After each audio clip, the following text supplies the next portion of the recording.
Hello friends, welcome again. Friends, in today's video lecture, we want to discuss Romanticism as an important literary movement of English literature.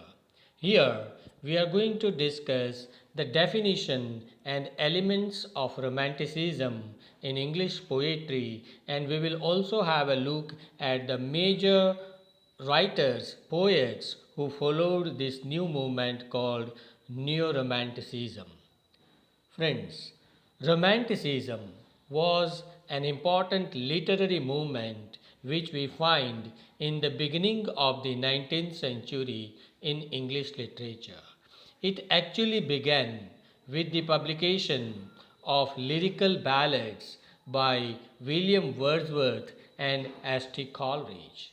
Lyrical ballads were published in 1798. It was a collection of short lyrics, poems, which were full of romanticism, and that's why the year 1798 has been considered as a landmark in the history of English literature because it heralds the beginning of neo-romanticism in English literature. Now the question is what this romanticism is. Remember, romanticism was actually a reaction against the previous classical or neoclassical poetry which was popular during the 18th century, during the times of Dr. Samuel Johnson, during the times of Alexander Pope. So, if you examine the whole 18th century, it was a period of classicism or neoclassicism. But the poets like William Wordsworth and Samuel Taylor Coleridge, they heralded a new era of romanticism which was a reaction against that classicism of the 18th century. Now what this romanticism is? Actually, the word romanticism comes from French language. In French language, there was a word romant, R-O-M-A-U-N-T, which means a romantic story told in verse. It does not mean only love between man and women. Generally the students believe that romanticism means romance between man and women. No, it's not like that. It has a very broad meaning. Romantic means everything which excites us, everything which appeals us, which appeals our emotions, everything which brings excitements and thrills us. All these things are called romantic. Romanticism includes your love for nature, your love for adventure, your love for beauty. All these things excite a common man. All these things appeal the emotions of the common man. That's why all these things are called as romantic. Hundreds of critics have tried to define the word romanticism. You'll be surprised to know that F.L. Lucas, an important critic of English literature, has actually counted 11,396 definitions of romanticism given by different critics and scholars. So, it is a very popular word, romanticism. Let's have a look at some of the important and most popular definitions of romanticism. C.H. Herford has defined romanticism in these words, as you can see on the screen. Romanticism is the extraordinary development of imaginative sensibility. So according to Herford, romanticism means imagination, imaginative sensibility. Walter Pater, a 19th century Victorian critic, he said that romanticism is the addition of strangeness to beauty. So according to Walter Pater, the element of strangeness in beauty is known as romanticism. Watts Denton, he says that romanticism is the renaissance of wonder. Renaissance means rebirth, taking birth again. In literature, the element of wonder is revived. That is known as romanticism. But in fact, remember friends, the most important and convincing definition of romanticism has been given by some critique. As you can see on the screen, one poet is romantic because he falls in love. Another poet is romantic because he sees a ghost.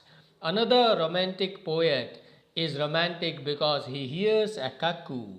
Another romantic poet is romantic because he is reconciled to the church. So all these elements, the element of falling in love, the element of supernaturalism, the element of nature, cuckoo, okay, all these things combine together to make romanticism. John Keats, who himself is a romantic poet, has rightly said that if poetry comes not as naturally as leaves to a tree, it had better not come at all. That means he believed that poetry must come naturally, spontaneously, and that spontaneous poetry is called romantic poetry. So if you have a look at all these different definitions of romanticism, we can say that the element of imagination, the element of strange beauty, supernatural elements, love for nature, love for past, lyrics, lyricism, all these things combine together to make this movement which is known as romanticism. Now friends, after discussing the definition of romanticism, let's have a look at some of the important features of romanticism. The first and the foremost is break from classicism. As I told you, the movement of romanticism was a reaction against classicism of the 18th century. The poets like William Wordsworth, Ashley Coleridge, P.B. Shelley, John Keats, and so many others, they reacted against all the norms and rules and regulations of writing poetry which were popular during the 18th century. The poetry of the 18th century was the poetry of reason, of intellect, and of realism. But these romantic poets, they started writing poetry of emotions, of imagination. W.J. Long has rightly said that the romantic movement is marked by a strong reaction and protest against the bondages of rules and customs. The 19th century poets like Wordsworth and Coleridge, they did not want to be bound by the rules and norms devised by the classical writers. They wanted to enjoy freedom, and that's why they reacted against the poetry of the 18th century. So that is the first feature of romanticism. The second feature of romanticism is love for nature. When you read the neoclassical poets of the 18th century, that poetry written by Alexander Pope, that poetry was the poetry of artificiality. They wanted to present the artificial life of the royal people, of the aristocratic people.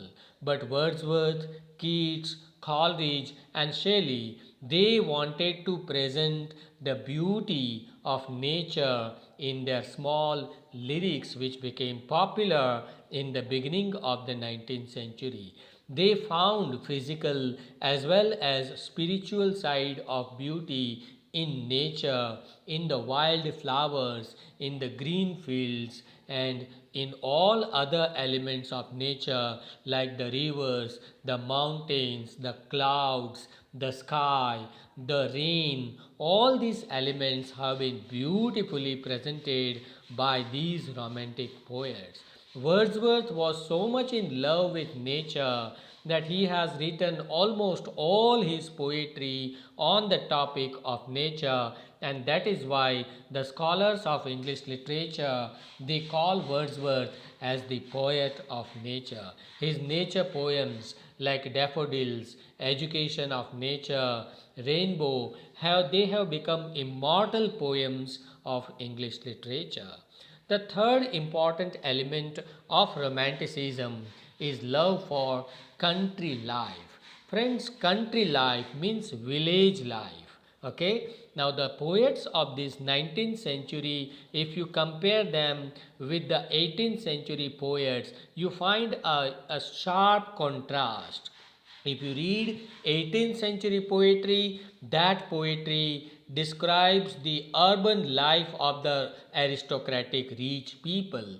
But if you read the poetry of Wordsworth and Coleridge and other romantic poets of the 19th century, here you find the description of country life, of village life. You know, the classical poets, 18th century poets, they described the club life, the coffee houses, and the royal life of the people.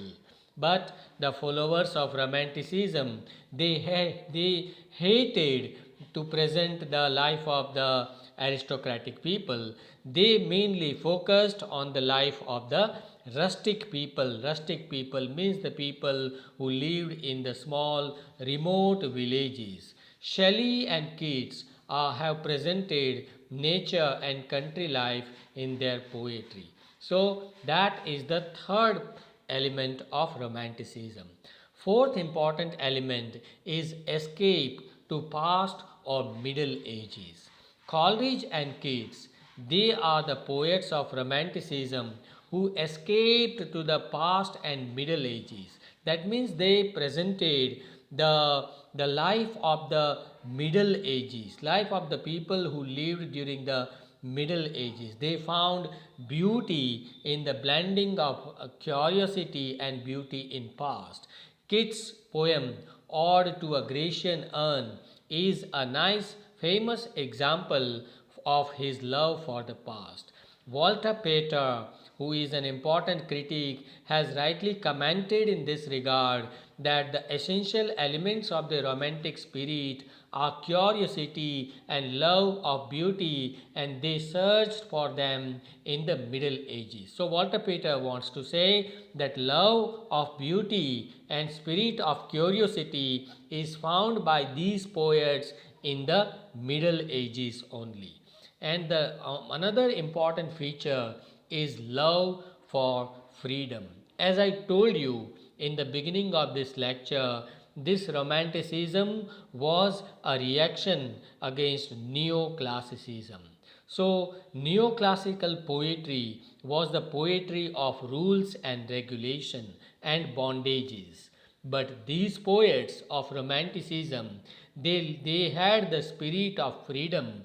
They wanted to be independent, and they wrote poetry as per their own norms and regulations. Okay, so it was in fact this was the effect of French Revolution. The same spirit is found in English poetry during the period of Romanticism. P.B. Shelley, Percy B.C. Shelley became the poet of liberty. The romantic poets opposed the inhuman approach and immorality of the 18th century. Shelley's poem Prometheus Unbound gives his expression of his deep love for mankind and liberty. So Shelley is a poet of freedom. Not only this, if you read Coleridge, Wordsworth, and John Keats, in their poetry, they loved freedom of writing poetry. They have rejected the rules and regulations and norms of writing poetry which were followed by the 18th century poets. Another important feature is domination of imagination, kalpana, and emotions, right? So, if you read the poetry of the 19th century, they rejected realism and reason of the 18th century. This poetry of Wordsworth and Coleridge, it is full of imagination and emotion. Wordsworth and Coleridge, they advocated for this kind of poetry which is full of imagination and emotions. Coleridge wrote about the importance of secondary imagination, and Wordsworth also has given the definition of poetry. According to Wordsworth, what is poetry? He said that poetry is a spontaneous overflow of powerful feelings, right? So emotions, feelings, powerful feelings make poetry according to Wordsworth. And imagination, the importance of imagination has been discussed by Coleridge. So imagination and emotions, they are the important features of romantic poetry. The second last important feature of romanticism is love for supernatural elements. You cannot imagine the poetry of Coleridge without the element of supernaturalism. In the same manner, you cannot imagine the poetry of John Keats and Shelley, who have presented supernatural elements in their poetry. And it is said that Coleridge, who was habituated of taking opium, he used to write his poems in the state of intoxicated position of his mind. And that's why most of his poems are dreamy poems, right? Dream-like poems. His poems like Kubla Khan, Christabel, the Rime of the Ancient Mariner, they are full of supernatural elements like ghosts and witches and various spirits you find in his poetry. And that is why Coleridge has been considered as the poet of supernatural elements. Another important feature of romanticism or neo-romanticism is subjectivity. Subjectivity means personal approach. The inner feelings and personal emotions and experience of the poets are generally found as expressed in romantic poetry. Romantic poetry is subjective by nature. When you read romantic poetry of Wordsworth, Coleridge, Keats, and Shelley, we find the pronouns like I, me, myself. All these words are found. Why? Because they talk about their own emotions, their own personal life experiences. They wanted to express their own mind and personality in their poetry, and that's why their poetry is known as subjective poetry. His poem Daffodils, begins with this line, I wandered lonely as a cloud. Here, the poet is talking about his own experience as if he was wandering just like a cloud. So, subjectivity is found. In another of his poem, he speaks, my heart leaps up when I behold a beautiful rainbow in the sky. Here also, you find the pronouns like I and my. So, the poet Wordsworth talks about his own experiences. In the same manner, all the poets of Romanticism of the 19th century, they expressed their personal emotions and experiences. That's why the Romantic poetry is known as subjective poetry. And the last important feature is lyricism. Lyricism means all the qualities of lyrics you find in the poetry of Romanticism. Now, what are the qualities of lyrics? They are very short, they are full of music, rhythm, and imagination. Written mostly in iambic pentameter lines, all these romantic poetry, they are full of romanticism. Who are the major followers of Romanticism? If somebody asks you, then remember these two names, Wordsworth and Coleridge. Why? Because they are considered as the founders of Romanticism 1798 with the publication of lyrical ballads. Apart from Wordsworth and Coleridge, remember these names, James Thomson, William Collins and Thomas Gray. These three names are considered as the precursors of Romanticism. They lived even before Wordsworth and Coleridge. They lived during the 18th century, but these three poets, James Thomson, William Collins, and Thomas Gray, they paved a new path even during the times of Classicism. And not only this, the poets like P.B. Shelley, John Keats, Lord Byron, the essayists like William Blake and Charles Lamb, they are all known as romantic authors of Romanticism of the 19th century. So friends, here we come to the end of this discussion. Let's conclude that the element of Romanticism is found in English literature during the two periods in the history of English literature. Number one, during the Elizabethan age, and number two, during the 19th century. During the Elizabethan age, if you read the poetry of William Shakespeare and Edmund Spenser, you find the element of Romanticism.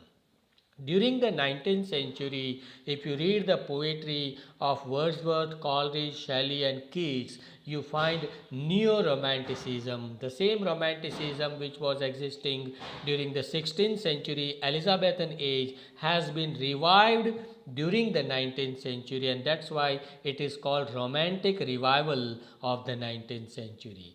Romanticism, in short, can be considered as a reaction against the neoclassicism of the 18th century. Romanticism means emotions, it means imagination. Romanticism means subjectivity. Romanticism means love for nature, love for past. So all in all, let's conclude by using the words of W.J. Long. William J. Long, an important historian of English literature, he says that the poetry of Romantic age is characterized by the protest against rules, so against 18th century poetry, return to nature, love for nature, interest in common man, rustic life, love for poor people, escape to past ages, so love for past and subjectivity. So these are some of the important features of Romanticism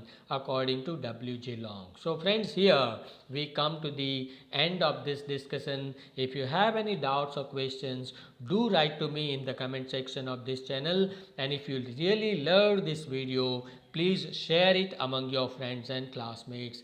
Thank you for watching. Thank you very much.